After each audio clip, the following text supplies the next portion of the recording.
Matt called 6 innings today, and a couple stolen bases. Thank you. Felt good. That's the most he's caught. Talked with Brian Graham and Louis, JJ, and Brian feel good today. There we go. The weather holds off. Maybe they'll be okay. We talked about maybe them going to Syracuse last night. They thought, talked to Nicole and the people in Louis think they're going to be able to play. They have to soar in the right places today. I was following the game on the train. It's unbelievable what you can follow there. And went back to tell Scott what was going on after 7 minutes because yeah, I've been watching it. I was just watching the log, but he was watching the game. It's unbelievable. But, that was encouraging. I know Wes is through 90 feet, 2 reps of 25, so he's out throwing. And I know Jonathan got his knee aspirated again just to continue to help with that physical part of it, doing the exercise and everything. Another one there. Wesley Wright, everything's fine for the 19th? 2 times 25, yeah. He did well. Well, Harvey's going to throw 3 innings on Wednesday. He's going to progress for 3.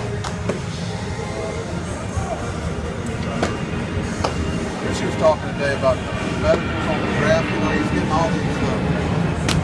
This time of year, he's checking out all the guys that were turning in for the draft. It gets harder and harder every year.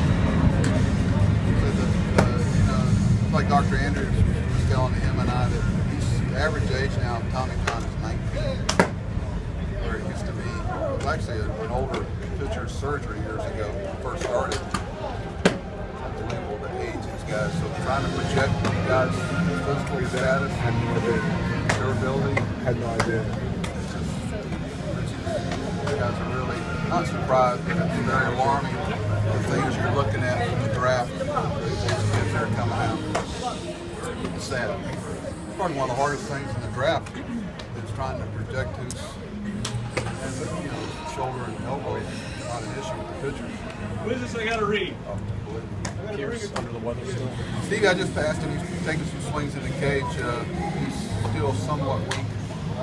He's getting there, but he's still got a little bit of the symptoms. He went to the hospital when we got back from Tampa to take some IV fluids. It's better. He's getting there, but it's available if we need him. Pinch hit or double switch or something. But I don't think he's quite there yet. Buck, had Pierce not been sick, would it have been tough to get? Had Pierce not been sick, would it have been tough to get Paredes in the lineup, or were you planning on? Well, either way, we'd have a good pinch hitter off the bench. So I had 2 made out until I talked to Richie and today, and one of them had Steve in it, one of them didn't. One of them had Jimmy in it, and one of them didn't.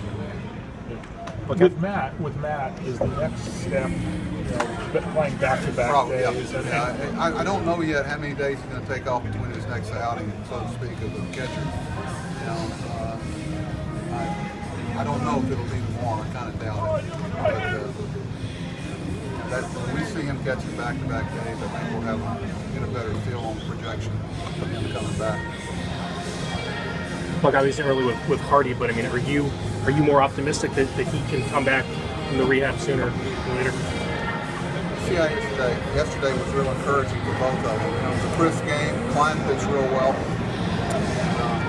I could tell by my clock on my wrist and the way the game was going with the log I was getting, that it was moving pretty quickly.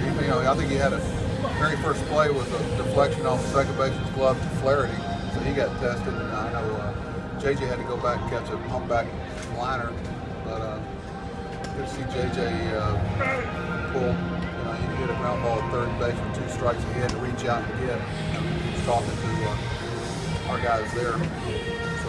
So far so good. We know that I feel pretty confident Ryan doesn't have any setbacks, so he'll be with us on Friday. But we'll see how each day goes with JJ. Kind of got to go by how he feels about when.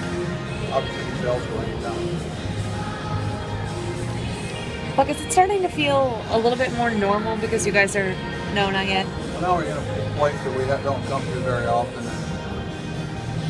Everybody asks me about interleague play and whatever. I mean, people smarter than me that study it and say the fans really like it, so the conversation ends. But you know, it wasn't the reason we pitched 2 National League guys here. You know, we had some days to play with. It was a little bit of a tiebreaker, but you know, you worry anytime you take pitchers and start doing things physically, they don't using muscles they don't normally use. You kind of worry about it, but I do think it's an advantage for the National League clubs. When they come to our park, they got a lot of guys, not a lot, but some guys that like the DH and get off the field, or you know, a pinch hitter that may not do a lot of other things. So it's a challenge for us, but you know, most everybody's having to do it in the American League, obviously, and you know, I'm not going to complain if it's something. There's no who you play in interleague play. You know, the way it was originally designed, it didn't quite turn out that way. Just kind of helter skelter.